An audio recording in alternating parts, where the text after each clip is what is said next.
Last season, we won the treble. The sweet taste of success.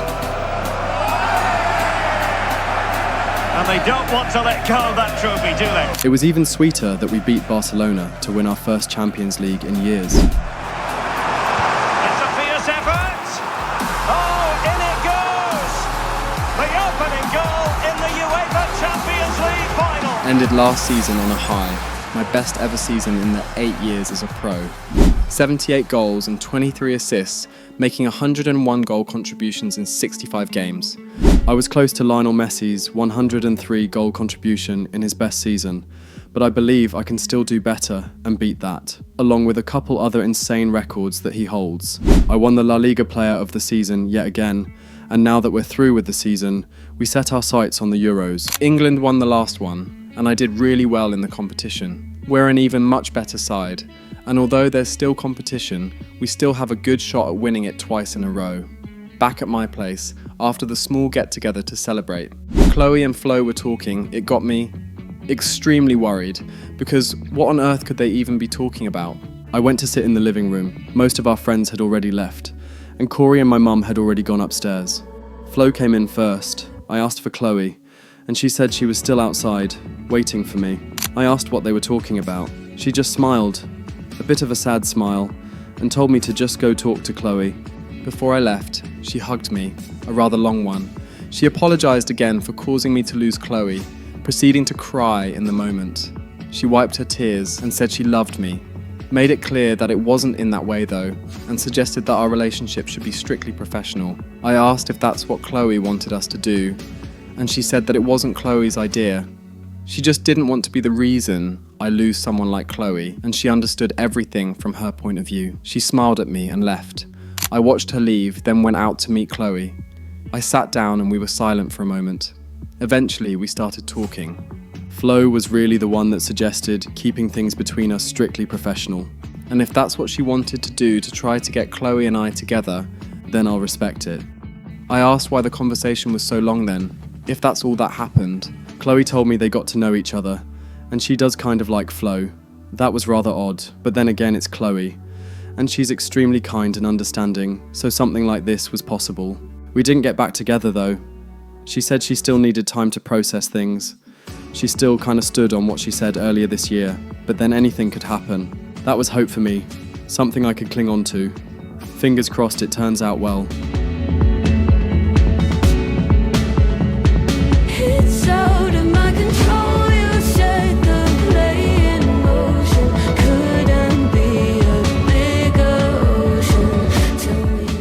The Madrid squad and I returned to Spain to celebrate with supporters.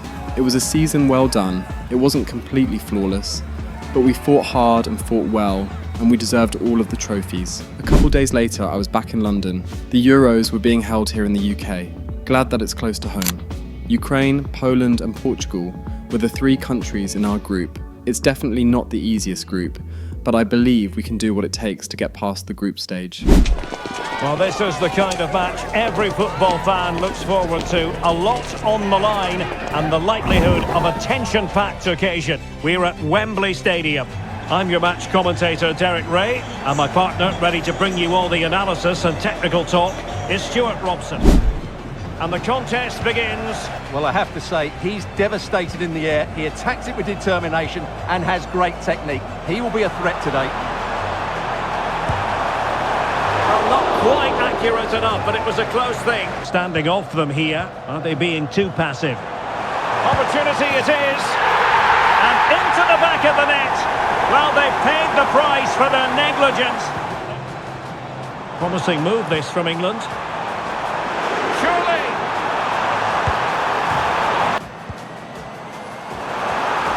And whipped into the box. And a goal!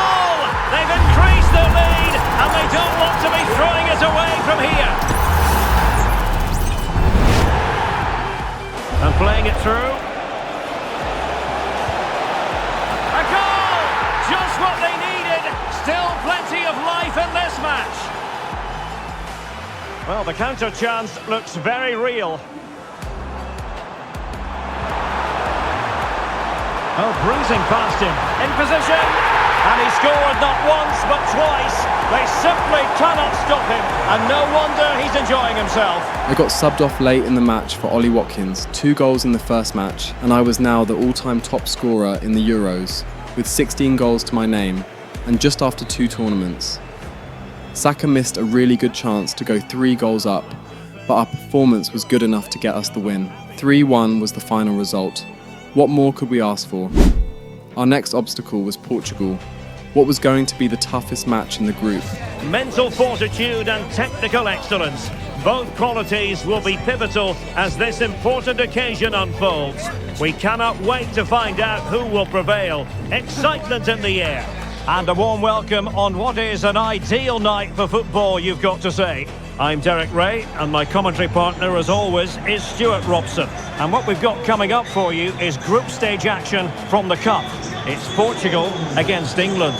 Well, it was a good opening game for both these teams, but who can back it up with a victory here today? It should be a really competitive match. And this confrontation is underway. The first 10 minutes was pretty much a stalemate between both sides, but we finally got our first shot on goal after Bellingham was able to get round the defence. The keeper made a good save and my eyes lit up for the rebound, but the defender was there to put the shot off. Lewis Skelly crossed to Gallagher, but the header wasn't good enough. Saka and I did really well, passing between each other before my chance came, a one-on-one with the keeper that I should have easily put away. Saka played a cross to me a couple minutes later, but my overhead kick was saved by the keeper. Saka was pulling all the strings. He played Rico Lewis in on goal, but the keeper was there to deny our first goal yet again. Half-time came, and we were still level. We needed a breakthrough. If we win this match, we're through to the round of 16, so we absolutely need to. And right after the whistle, this happened. And an intriguing second half in prospect.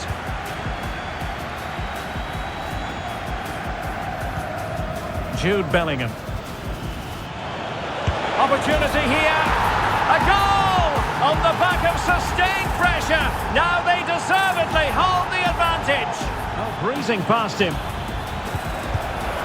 A goal! That's 2 for him today. They simply can't stop him. No wonder he's celebrating. The delivery towards the back post. Well, it's not going to count. Flag up quickly then. Trying to really get at the opposition here. Can he put it away? And you cannot argue with a hat-trick. Simply unstoppable today. A hat-trick against Portugal. With that we were through. No way we're ending this match with dropped points. Waneri had a really good chance on goal, but it just went wide. I got subbed off for Phil Foden after that, and a few minutes later they did pull a goal back. Another 3-1 win, and this time I scored all 3 goals. 5 goals in 2 matches for me already. That was what everyone was talking about. A perfect start to the tournament for me. We were first on the table with 6 points. Portugal was second, so they would have to defeat Poland to be certain of qualification. We were up against Ukraine next, and it wasn't as easy a match as we would have liked. The manager played the second team, resting all of us major players for the knockout stages. We scored first thanks to Ollie Watkins, who was able to put it past the keeper easily. And they equalised after a well-taken penalty. We drew the match, but we were still safe. We finished on top with 7 points, and Portugal did go through with us to the knockout stages. We had a bit of time before the knockout stages. Chloe had gone back to Madrid with Kaya. She had a bunch of modelling jobs, and she said she would watch the tournament from there. I hadn't seen Flo since. I missed her, but I respected her decision. So it was just Corey and I in the house, with my mum, just like the good old days. The day before training for our next match against Netherlands in the round of 16, Corey and I went out, and to our surprise, we ran into Charlotte. It was a very awkward conversation, but it was nice to see her again, and good to know she was doing well to take care of Alexa, her daughter. She asked Corey and I if we would love to hang out, and before I could even reply, Corey immediately declined the offer. Understandable, Corey wasn't her biggest fan, neither was I, but I was going to decline a bit less harsh. She apologised to Corey and just left. I told Corey that she didn't need to be that mean to her.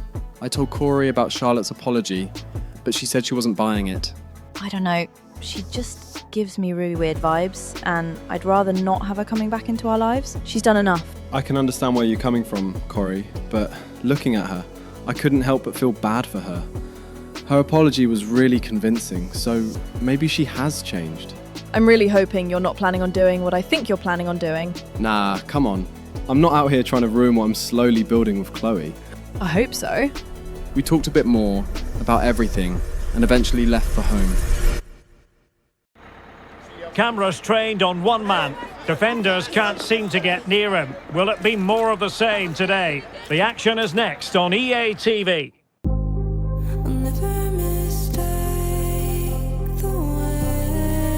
It is England versus Netherlands, the British versus the Dutch, and this poses to be a very tension-packed occasion.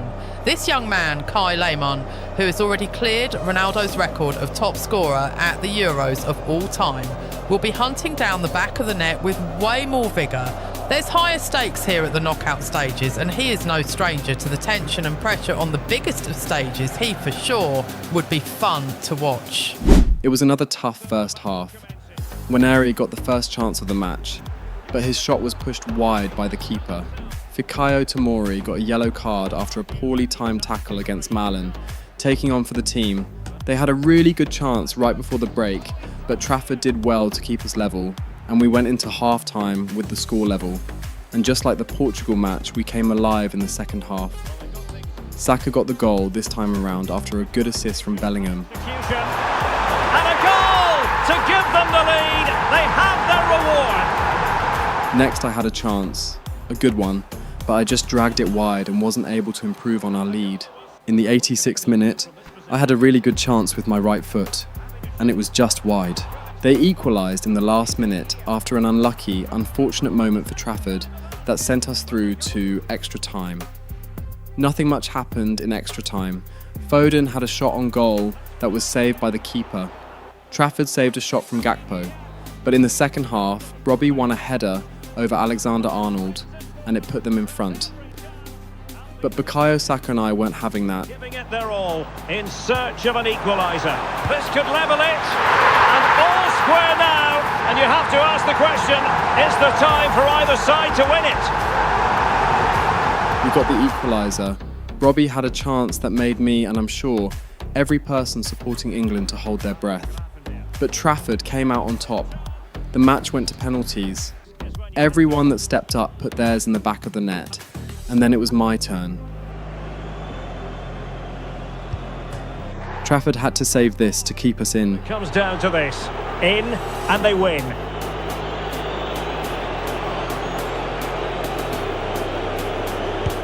And he saved me. I wouldn't even have imagined how I would have felt if we lost there. But then Trafford saved the next shot from Gravenberch, and we were through. Trafford saved us, and we lived to fight another day. It was an extremely tough match against the Dutch, but we pulled through, thankfully. Now we're up against Croatia, a team that has surprised and upset a lot of giants in international football.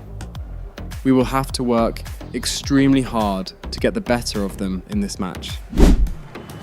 And so the match is underway.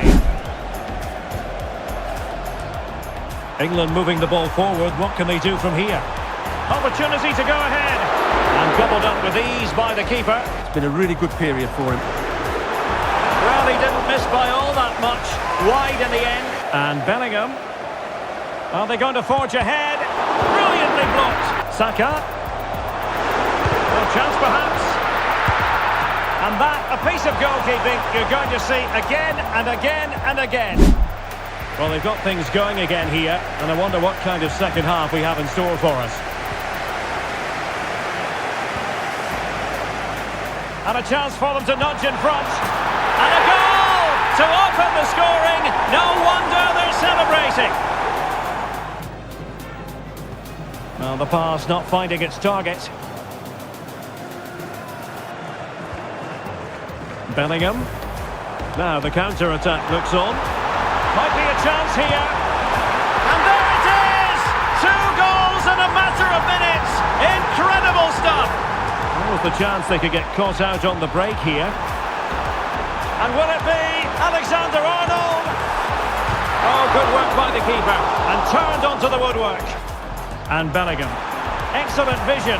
And pushed away to safety. Had a chance for another hat-trick, but I couldn't put it away. It was a 10 out of 10 performance for us, our first clean sheet of the tournament as well.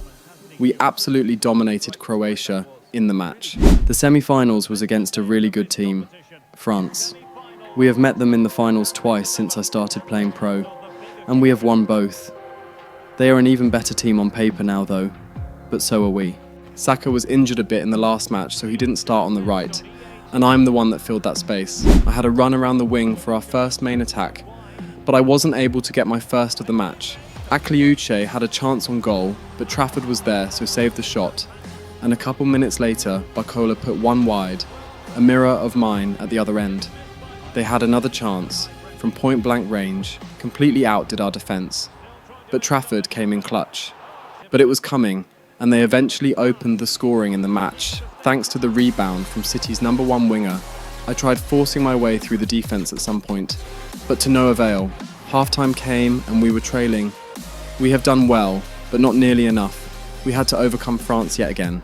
I put Cole Palmer in on goal, but the keeper fully stretched to somehow save his shot. I tried an overhead kick after the corner, but it unfortunately hit the bar. Unlucky. And in the 70th minute, Bellingham got us back level. Game on. And he's done it!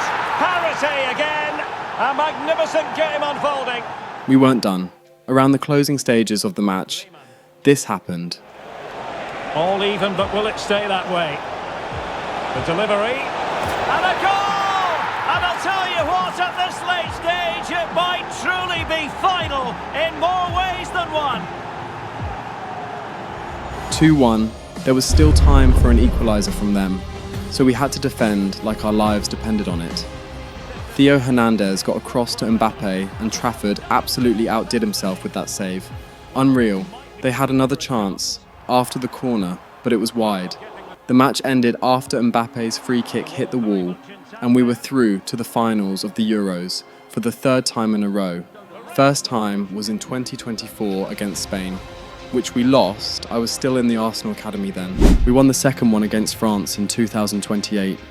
Then this final, was against a team I really wanted to face in a final. Spain. A glittering occasion. It is the final, but only one side can emerge victorious. Who's it going to be?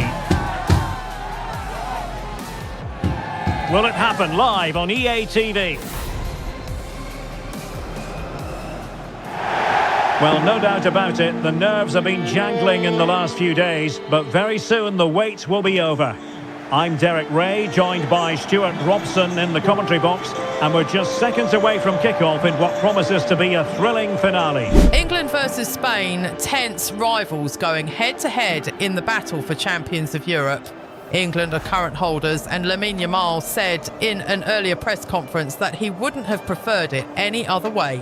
World champions versus European champions. It is another rendition of the most intense sports rivalry between Lamine Yamal and Kai Lehmann. Who will get the better of who in the finals of the Euros? And the contest begins. Well, although it's down as a 4-5-1, it's more likely to be three players in behind the main centre-forward, and those three are key to this team's creativity. They just need to have a good understanding about when to support the front player and when to drop that little bit deeper. It certainly looks like a 4-5-1 to me. Well, there to intercept. He fancies it. Oh, the pass denied him. Could be troublesome. And in with a real chance. Well, what a glorious chance to grab the first goal of the contest. Oyarzabal.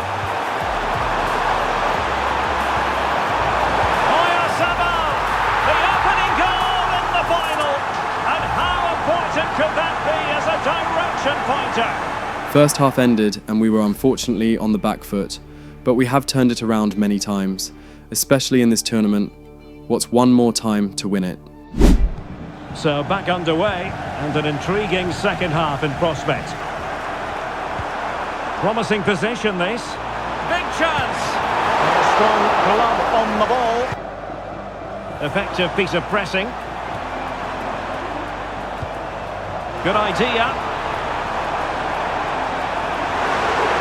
They could level it. Oh, a goal! He's equalised! Was he made from moments like this? On an occasion like this? Able to skip past his man. Oh, and it goes to propel them into the lead. Just what they wanted. Ben White. And just wide with the header. And he's in. Well, how about quite possibly a yellow card as the flow was stopped. So a personnel change then. Stopped a certain goal. They know what they need, and that's an equaliser here. This could square the game. Oh, I can't believe it! Twists and turns in the closing stages, and it's anyone's guess who's going to lift the trophy. Incredible! 5 minutes left. Good visualisation and execution. Is it going to be? Oh, a goal! Late drama here, and surely that's one hand on the trophy. So little time left for a response now. It was the perfect ending. The match winner came from the most unlikely source, but it was still a goal, and a good goal at that. The goal that helped England retain the Euros. The sweet taste of success. It has been quite the journey, and it comes to an end in style. Ancelotti called me and flew to his office for a renegotiation of my contract. The 3 years were up, and he wanted to renew it. He offered a max contract. He said, "The club wants to keep me by any means possible." I was wowed by the offer. 5 more years in Madrid, with a weekly wage of £800, along with other bonuses and incentives. It was a contract I couldn't believe. Even Flo was speechless. We signed it, and just like that, I was signed to Real Madrid till 2038. After the deal was closed, I wanted to take Flo out for dinner, but she turned it down. She said she had other plans, but we all know why. I tried to persuade her, but to no avail. Maybe she personally needed space from me, so those type of feelings won't start up again. I finally gave up on trying and just thanked her for everything she's done so far. Ancelotti brought in a couple new signings into the team. Big signings. He wants to retain the trophies that we won last season. He signed Saliba from Manchester City, Trent Alexander-Arnold from Bayern, and lastly, he brought back a Real Madrid fan favourite who he sold 3 years ago, Arda Güler. Before pre-season, he sold Mbappe, who went back to PSG. He also sold Camavinga and Jonathan Tah as well. Pre-season came, and we were up against Bayer Leverkusen. Oh, that's an interesting pass. Is it going to be? In it goes! The opening goal in this contest. Oh, maybe the equaliser. And they've done it to square the game once again. Excellent. Buendia. And there it is! 2 goals in a matter of minutes. Incredible stuff. And playing it through. They just couldn't stay in front. And now this match is all square.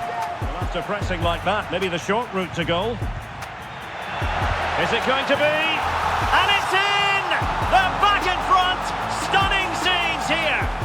Can they hit on the break? And he's broken free! In it goes! To increase their advantage! And will that be the goal that ends up securing it for them? They put up a good fight, but we were able to get the win. 4-2 was the final result, and it was a match-winning performance from me which earned me my first man of the match of the season. Next up we had Chelsea.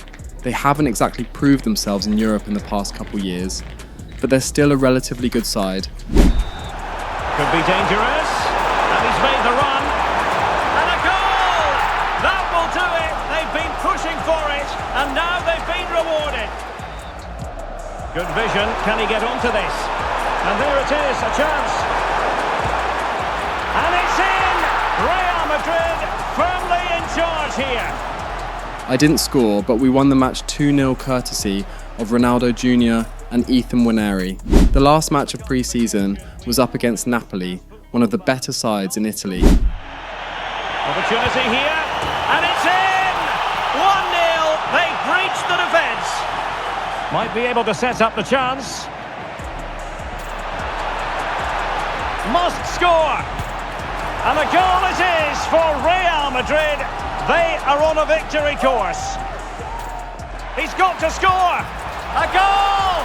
They're absolutely racing away with this. 3 to the good now. And the penalty is converted. I don't think anyone really questioned him. I got on the score sheet in the 3-1 win, and it was yet another really good performance from us. And next up, the UEFA Super Cup, and my chance to win 6 trophies in a year for the second time in my career. We were up against Atalanta, winners of the Europa League. This is basically a repeat of the 2024 finals, and we should be getting the better of them again in this match. And here we go. Always instructive at this time of year. This confrontation featuring the Champions League winners from last term and their Europa League counterparts. What do you anticipate seeing, Stuart? The instructions will have been clear from the managers, Derek. Stick to the game plan. It's opening up for them. Can he put them in front? Yes is the emphatic answer. And you have to say it was on the cards. This could level it. Oh, he's missed it. He'll be kicking himself. Well, the opportunity presented itself, and they really should be level. They have to be more composed. Alexander-Arnold. Good idea. Frantic action from one end to the other. They weren't ahead for long, and this match is level again. This could be troublesome. And a goal! In the lead again, fully deserved. Well, here it is Plenty again. of support here. Now, can they hit them on the counter? Can he find the angle? And a goal! The keeper couldn't stop it. Real Madrid on terms. Shaping to shoot. It's opening up for them. Wonderful chance. And it's 2 for him today. A masterful performance. The defenders unable to stop him. Can he finish? Good pass. Oh, nice ball. And it goes down as a missed opportunity from there. He'll have a go here. Scamacca. And he's through here. And a really good stop. The first half was thrilling, and the second half, even if there were no goals, was decisive. And we were the Super Cup champions for 2032. The Super Cup winners.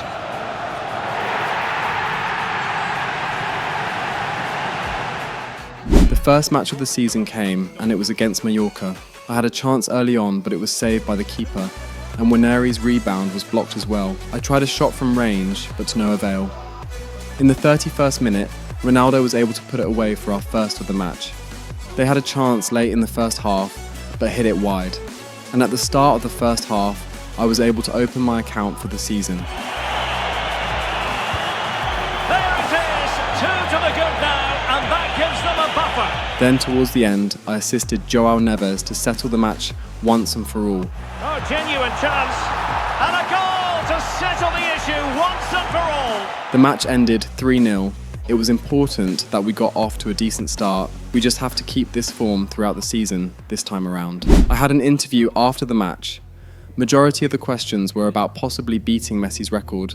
Before the end of the year, I said I wanted to, and I'm working hard to make sure that happens. We won the other matches we had in August. I scored a brace in the 3-0 win against Real Valladolid. Another goal! And surely there's no way they can throw this away. Absolutely dominant. A bit unlucky with my finishing at the early stages of the match against Las Palmas, but I was finally able to find the back of the net in the 2-2 draw. Not a good result, but it wasn't the worst scenario. I had 8 goals already this season, making it 66 for the year. 25 goals to go to match Messi's record, and if all goes well, I should be matching and beating that record by December.